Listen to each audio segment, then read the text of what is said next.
జరుగుతుంది సార్ కేంద్రంలో ఎలా చూడాలి?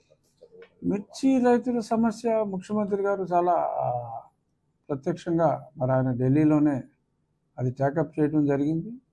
దీనికి శాశ్వత పరిష్కారం డెఫినెట్గా ఆ స్పైసెస్లోంచి ఆ మిర్చి బోర్డుని మిర్చిని సెపరేట్ చేసి, మరి మిర్చి అంటేనే గుంటూరు కారం, మరి మిర్చిని ఒక మిర్చి బోర్డు లాస్ట్ టైం ఎలా అయితే పసుపుకి ఒక సపరేట్ బోర్డు ఏర్పాటు చేయడం జరిగిందో స్పైసెస్ నుంచి తీసి, డెఫినెట్గా ముఖ్యమంత్రి గారు ఈరోజు తలుచుకుంటే ఆయనకున్న విశిష్టతకు డెఫినెట్గా ఇక్కడ కూడా కూటమి ప్రభుత్వమే ఉంది కాబట్టి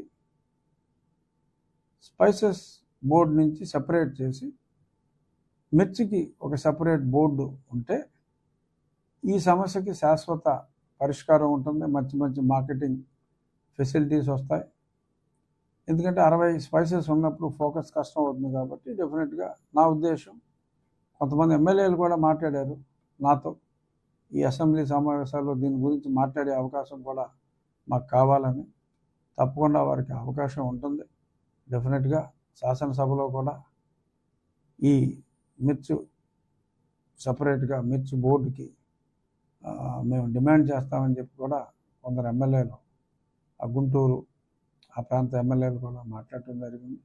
డెఫినెట్గా రాబోయే రోజుల్లో చంద్రబాబు నాయుడు గారి పరిపాలనలో మిర్చి రైతులకు ఎటువంటి ఇబ్బంది ఉండదు అని నా విశ్వాసం.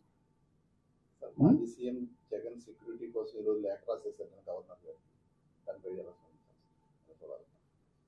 అంటే అసలు ఎలక్షన్ కోడ్ ఉన్నప్పుడు జగన్మోహన్ రెడ్డి గారు వెళ్లకుండా ఉండాల్సింది. అనుమతి కూడా ఇవ్వలేదు నాకు తెలిసిన ప్రకారం. అనుమతి లేని చోటకి మరి వెళ్ళినప్పుడు ఆయనకున్న పర్సనల్ సెక్యూరిటీ ఆయనకున్నారు. మిర్చి యార్డ్లో సెక్యూరిటీ పెట్టలేదనేది అభియోగం. ఆయన మిర్చి యార్డ్కే వెళ్ళకూడదు అనుకున్నప్పుడు మిర్చి యార్డ్లో సెక్యూరిటీ ఎందుకు పెడతారు? ఈయనకే లెక్కలేనంతమంది సెక్యూరిటీ ఉన్నారు ఆల్రెడీ. ఆయనకున్న సెక్యూరిటీయే ఎక్కువ. సో కాబట్టి ఇంకా సెక్యూరిటీ ఇవ్వలేదు అని బాధపడటం అర్ధరహితం.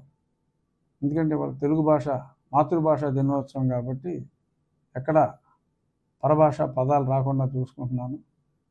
వారి ప్రతిపాదన, గవర్నర్ గారికి వారు ఇచ్చిన ప్రతిపాదన అర్ధరహితము అంటే అర్థము లేనిది అని, రహితము అంటే లేనిది అని, అర్థము లేని ప్రతిపాదన ఒకటి గవర్నర్ గారికి ఇచ్చారు. ఇంట్లో కూర్చోవలసి వచ్చినప్పుడు పబ్లిక్లో తిరగకుండా కూర్చోవాలి. ఆయన సెక్యూరిటీ ఆయనకు ఉంది కాబట్టి దానికి సంతోషించాలి.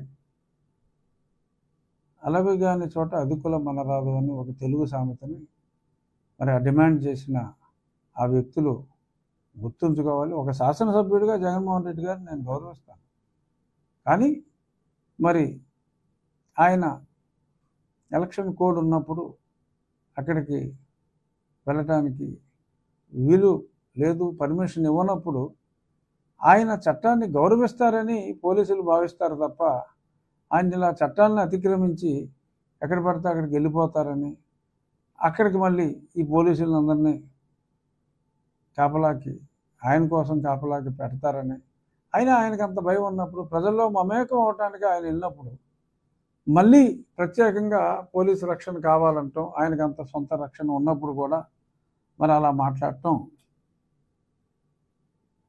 మరి ఏమని చెప్తాం?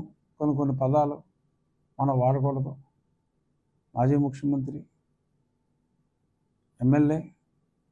సో కాబట్టి ఒక ఎమ్మెల్యేగా ఆయన గౌరవిస్తూ, ఒక మాజీ ముఖ్యమంత్రిగా కూడా ఎన్ని తప్పులు చేసినప్పటికీ ప్రజలు శిక్ష విధించేశారు కాబట్టి మాజీ ముఖ్యమంత్రిగా ఇటువంటి అసందర్భమైన అర్థం పర్థం లేని డిమాండ్లు భవిష్యత్తులో వారు చెయ్యరు అని విశ్వసిస్తూ ఇంతటితో ముగిద్దాం.